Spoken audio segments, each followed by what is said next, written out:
Hi అండి. Good morning అందరికీ. ఈరోజైతే చాలా సింపుల్‌గా మజ్జిగ చారు ఎలా చేయాలో చూపించబోతున్నాను.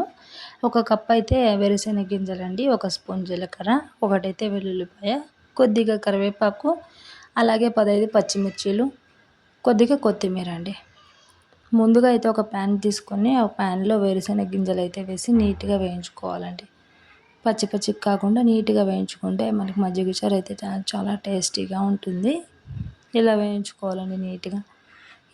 ఇదైతే మేము వీక్లీ వన్స్ అయినా చేస్తుంటామండి. మా పిల్లలు చాలా ఇష్టపడి తింటారు మజ్జిగ చారైతే. చూడండి, వేరుశనగ గింజలైతే ఫ్రై అయిపోయాయి. వీటిని అట్లా పక్కనుంచుకుందాము. తర్వాత అదే ప్యాన్‌లో పచ్చిమిర్చిలైతే తీసుకొని వేయించుకుంటున్నాను. ఈ పచ్చిమిర్చిలు వేయించేటప్పుడు కొద్దిగా ఒక స్పూన్ ఆయిల్ అయితే వేయండి. నేనైతే మీడియం కారం వేస్తున్నానండి. ఒక 15 పిల్లలున్నారు కదా! ఎక్కువ కారం అయితే తినరు మా ఇంట్లో. మీరైతే ఒక 5 అయితే యాడ్ చేసుకోవచ్చండి చాలా కారం కావాలంటే.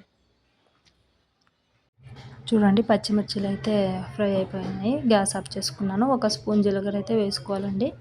టేస్ట్ బాగుంటుంది జీలకర్ర వేయడం వల్ల. ఒక స్పూన్ జీలకర్ర వేసేసి వీటినైతే పక్కనుంచుకుందాము. తర్వాత ఇదే గ్యాప్లో మనం ఒక 2 కప్పుల పెరుగైతే తీసుకొని మజ్జిగ కలుపుకుందామండి. కొద్దిగా ఉప్పు వేసుకొని మజ్జిగ కలుపుకుందాము.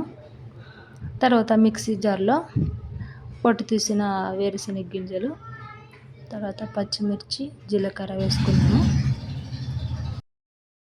తర్వాత కొత్తిమీర, వెల్లుల్లిపాయలు, అలాగే చింతపండు అండి. చింతపండు అయితే కొద్దిగా వేసుకోండి. మాది ఫ్రెష్ పెరుగు అందుకనేసి కొద్దిగా యాడ్ చేసుకుంటున్నాను చింతపండు.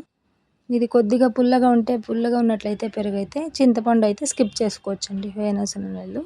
ఒక అర స్పూన్ ఉప్పు అండి వేసి కొద్దిగా వాటర్ యాడ్ చేసుకొని మెత్తగా పేస్ట్ చేసుకోవాలండి. కొద్దిగా వాటర్ అయితే వేసి మెత్తగా పేస్ట్ చేసుకోండి. పేస్ట్ చేసుకున్న తర్వాత అదైతే మజ్జిగలో ఇది పేస్ట్ని అయితే కలిపేయండి. చాలా బాగుంటుంది ఇలా చేస్తే మజ్జిగ చారు అయితే. ఒకసారి ట్రై చేసి ఎలా వచ్చిందో కామెంట్ బాక్స్లో కామెంట్ చేయండి. మజ్జిగలో చూడండి, మజ్జిగలో అయితే కలిపేసుకుంటున్నాను. మజ్జిగలో కలిపేసుకొని మీరు టేస్ట్ చూసి ఉప్పు ఏమైనా కొద్దిగా తక్కువైనట్లయితే ఉప్పు యాడ్ చేసుకోవచ్చు. తర్వాత అయితే పోపు పెట్టుకోవాలండి చారుకైతే. ఆయిల్, జీలకర్ర, ఆవాలు, తర్వాత కరివేపాకు అయితే వేసుకుంటున్నాను. అలాగే కొద్దిగా పసుపు అయితే వేసుకోవాలండి. పసుపు వేసుకొనేసి పోపు అయితే రెడీ అయిపోయింది.